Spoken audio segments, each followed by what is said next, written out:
Well, good afternoon, everyone, and welcome back to Piccadilly Sidings. It has been a very long time since I did a video on the 00 gauge layout, and there is some progress going to be made on that in this week. So I will share that with you later in the week, maybe the weekend. We'll see how it goes. But today I've got something rather special. Now, some of you may be saying, John, why have you bought this when we've just entered a period of time when money is running out and you're not working? That is very true. But I sold an awful lot of stuff from the N gauge layout, a number of 3 or 4 different locomotives, a rake of coaches, etc., etc., etc., and a few other bits as well. And the money that I gained from that has bought this and everything else that you're going to see over the weekend as well. So I've got the rest of the track. I think I've got enough track, hopefully. And so you'll see me building the baseboards and hopefully laying some track and getting something down. I'm not going to say anything running yet because that could be a few weeks off or a few days off at least anyway. But anyway, today, class 66. This is the one I bought. If I can get it the right way around, like that.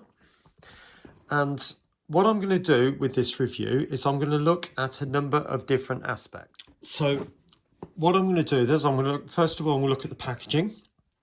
Then I'm going to look at the detail and also the build quality, the livery application, and we'll take a closer look at that. And then the sounds and the functions that go along with that. And then the running capabilities. Bearing in mind, I've still only got a very small loop of track and a very small number of wagons, but hopefully there should be enough to give you an idea. And at the very end, I'll give you the total score, each being out of 10, so there'll be a total out of 50. And then I'm going to suggest whether I would recommend buying it or not. Anyway, on the packaging front, it's a very sturdy box, very Apple-like type box, as a number of different manufacturers have been doing over recent times. So you can see that a very lovely diagram of the 66 on the side there. And that, as I said, is the one I've bought, which is the Europort number 740, Sarah. And we've just got the diagram on that side and just something saying it's not for children on the bottom, and just the plain hat inside there. So let's take the lid off and have a look inside, see what the rest of it's like. So you get a set of instructions, which I'm not going to go through all of this, but one's basic functions and the other's the sound functions. Okay, I never said I was one to go through those. Now, on the packaging front, continuing then, we've got this big lump of foam here, which is very nice, sturdy foam, very Dapol-esque actually, I would say for that. And then as you look inside there, we've got the block of ice, and there's some more of this foam all the way around. So the model does seem to be very, very well encased in there. Now I have had the model out of the box, and there were 2 blocks, more blocks of foam, which I'll be honest, I can't work out where they went. So in the same way as the other companies do, the block of ice with the slide off section. And then we've got the normal unclip there. Nice little detail bag, which we'll look at when I come to do the other part. I didn't seem to include these into the filming, so I'll just go through this now. So you've got these 2 end valances there. So if you want to change the locomotive so you can have the standard tension lock couplings, or you could change it so you can have the 3 link couplings. You can make out there's more pipes and hoses in there as well. And there's a tension lock coupling just there on the end, just there. But then more different valances, like I said, according to what you want to do really. Blimey, that's heavy. This thing weighs an absolute ton, so let's find out exactly how much it does weigh. Look at that, 762 grams. I mean, the pulling weight of this thing must be absolutely enormous. Let's just see if there's anything broken. I have to say it does feel very sturdy in the hand, but you can appreciate a number of the reviews when they first come out. If you remember when Hattons first released these, a number of different YouTubers got them. And some said they were very sturdy, and some said you've got to be very careful of this detailing. And I would agree with that. I think looking at some of these pipes and tubes coming down the sides here, I think I would agree. Care does need to be taken. Now, immediately, I've just noticed one of those axle boxes popping out. So that's got to be a score down there, hasn't it? But they all seem to be in. So I would say, on the whole, the packaging has done its job. So I would give that a 9 out of 10. Now, what I'm going to do is, although I'm going to rate them separately, I am going to look at the detail and the livery at the same time. But like I said, rate them in 2 different categories. But as you can see here, it's just absolutely incredible. The detail that has gone through there, all these separate pipes and tubes are all there. It's stunning. It is absolutely stunning. And looking at the livery side here, if I bring that close, I bet you could read that data panel.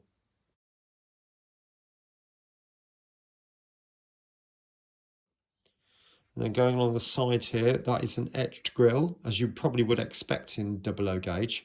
But if I tilt it against the light, you can actually see mouldings behind there. Going along the side here, this is very nicely printed, particularly over this corrugation, I suppose. Very nicely done. And I mean, even down to rivets down the side here, you can see these incredibly fine rivets that are along the side there. Separately fitted handrails. Actually, there does seem a little bit of paint chipped off there, and another little bit there. It's not the end of the world, mind, but a little dab of white paint would soon sort that out. And that 3-link coupling just there would actually work. I'm sure you could actually use that to connect to your wagons. And these little bits here going around the side there, hopefully you can make those out. Oops, something's just fell off. And that's the 3-link coupling, which will obviously need to be glued back on. That's a shame. I was kind of hoping that bits wouldn't be falling off, but that has just happened, so I will have to glue that back on. Going onto the roof, we've got these extra pipes and tubes here. Etched grill, obviously. Beautiful fine detailing around the top. Now, if I shine a light in through that window, look at that. I have never seen as much in there with any other manufacturer, and bearing in mind I normally do N-gauge, of course, so I've not seen many 00 gauge, but the detail inside there is absolutely mind-blowing. Trying to get the light on it so you can actually see inside, so forgive me if it does seem a bit glary. There doesn't appear to be a driver in that end. No, there's no driver in the other end either, but just if I can get the light to shine in there as well. Doesn't appear to be a driver. But I am absolutely blown away with that. Now, I know I've had a couple of bits fall off, but I'll knock off a couple of marks. So I'll drop that down to 8 for the quality of the build, because obviously we've got one of the axle boxes was popping out, and the 3-link coupling's just come off. So I'll get those glued back on, and we've got a little bit of paint, like I said before, just chipped off on the handrails there. In fact, on a number of them. Yeah, there's another couple of bits there with the quality of the build there, but I mean, there's some minor things. So if I drop the quality of build down to 8, I think that would be fair, because to be honest with you, the amount of detail that has gone into this is just unbelievable. Right, just before we continue, I thought we'd just have a quick look at this, because it does directly relate to the sounds. So you get this booklet, which clearly explains all the different functions, and you've got these switches inside the locomotive if you were running it DC, or actually, I'll just leave that there. You can either have a pause and have a read, but you can alter the function of the different lights by using these jumper switches. And then for DCC, obviously you've got all these different functions here. Again, I'll just pause so you can have a look at that if you want to. I mean, this is available on the HATTONS website to download under the Class 66 page, but there's lots of different information about all the different things. Again, just a little pause. Oops, can't turn the page one-handed, typical, isn't it? So there's lots of different sounds, which I'll play a number of them in a minute. There's one more page, that one, talking about the directional lighting, and the back page, some extra functions there. Okay, right, I'll switch over to the actual Class 66 now, and we'll start it up.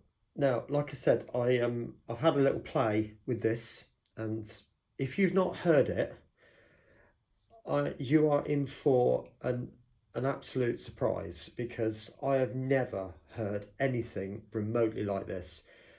You might have heard the video that HATTONS put out, but it's at the mercy of your devices and the quality of the speakers that are in them, to the sound you get. But in the flesh, if you like, it's just unbelievable. Have a listen.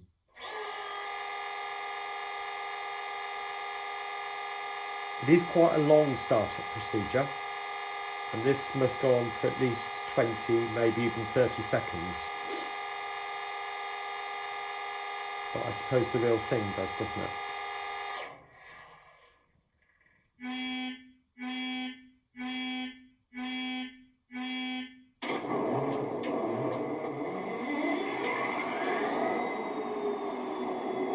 Now, I don't know whether that's coming through on your speakers, but that is booming, absolutely booming. I mean, my only experience with double O gauge sound is with that 158, and you heard the difference that the iPhone speaker makes, but this just blows that out of the water.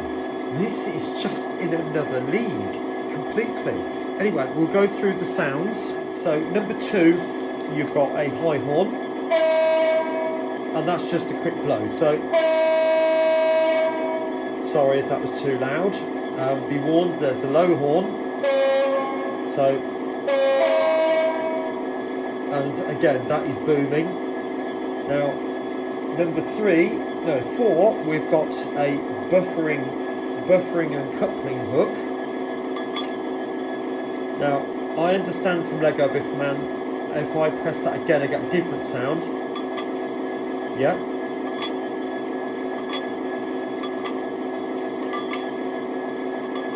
So you're getting a random selection of different sounds there. 5 is a brake, which I'll show you shortly. The brake function does work, but it's not as good as on the Bachmann. You can literally do an emergency stop with the 158. This is a lot more gentle. I suppose it's because you're talking many thousands of tons. 6 is door slam. A really deep, firm door. There you go again. 7 is a compressor.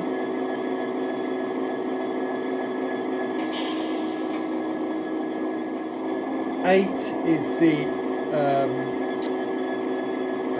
I'm not sure, ESU lock drive, which I believe it's a little bit like cruise control. Am I right? So you can set that going at the time, or set it going before you set the loco off, and the loco will just build up to that speed and stay at that speed regardless of the inclines. Am I right? So maybe somebody might be able to help me with that. On my layout, that is not really going to be appropriate because it's not going to go that far, being a little shunting layout as it will be. 9 is brake squeal, which I'll show you when we get it moving. 10 is a whistle. if on the occasion you do put some coaches behind it. 11 is something to do with the tokens when it goes into a different a one track zone or something. I'm not totally sure, I'm presuming it's something. And then we've got number 12 is a cooler group fan, which is that one. 13 is Sanders. Yeah, so putting Sandal over the track. 14 is a automatic radar hiss, whatever that is. Oh, here we go. In the class 66, the loco speed is measured by both the wheel revolutions and using the radar sensor pointing at the track to sense whether the wheels will be slipping. The radar sensor is located at each end of the locomotive, just below the cab. When the loco is moving, the sensor is blasted with compressed air every 25 seconds to keep it free of dirt and debris. Turn on F14 to enable this sound and repeat it at intervals on and off. Off to stop it again. So that's something you're going to have to put on and then leave it on by the sound of things. So I need to change my functionality on that because I've set that for a push button. 15 is the Spyrex valves.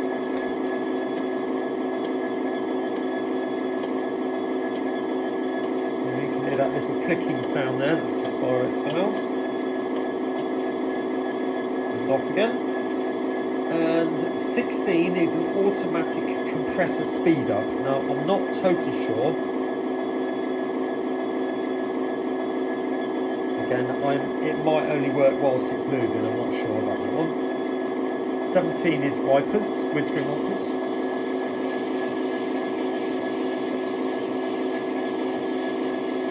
Okay, fair enough. I mean, the 158 had those, didn't it?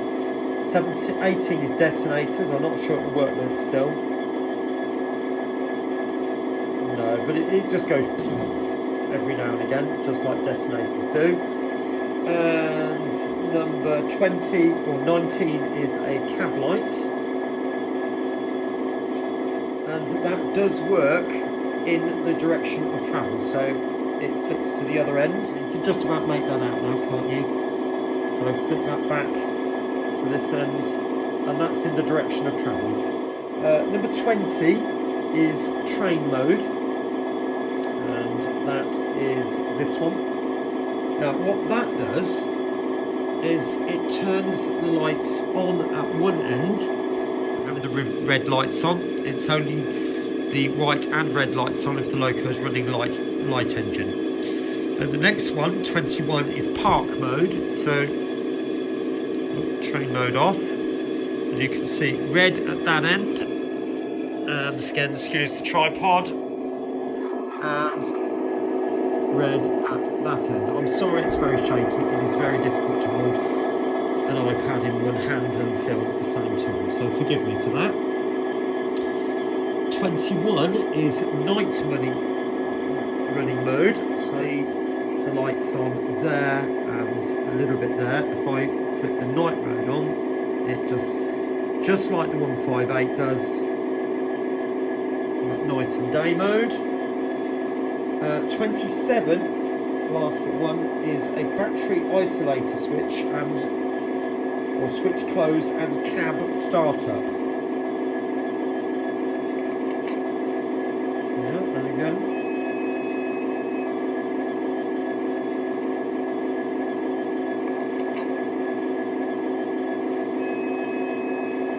I've got a feeling that might be something you do before you start the locomotive up.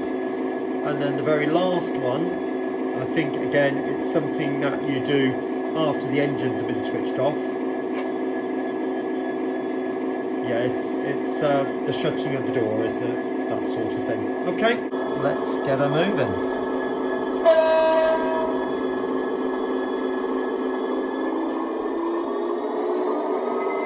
Now, as far as I can tell, it's a very smooth runner. If there are any deficiencies and it stops, it's because of the track. I've only got the one connection over there, and it's a different loop to what you saw. Sorry about this tripod, it's holding up this wire going over, which is supporting a lamp. Right, there we go, there's it running. Now, before you take too much to heart, yes, I know you wouldn't see a 66 running with wagons like that, but you might on my layout. Hey, rule one, my layout, I don't care. Now, as you can see, it's pulling the wagons quite nicely. It's running very, very smoothly. What I have found though, on these sharp turns, and I don't know whether some of the curves are radius 1, there are certainly some radius 4 in amongst these, but that one there could even be a first radius or certainly a second, one of the two. You do need to have a large D-link coupling there. If I just bring this to a slow, let's go back into there and just slow it down a bit.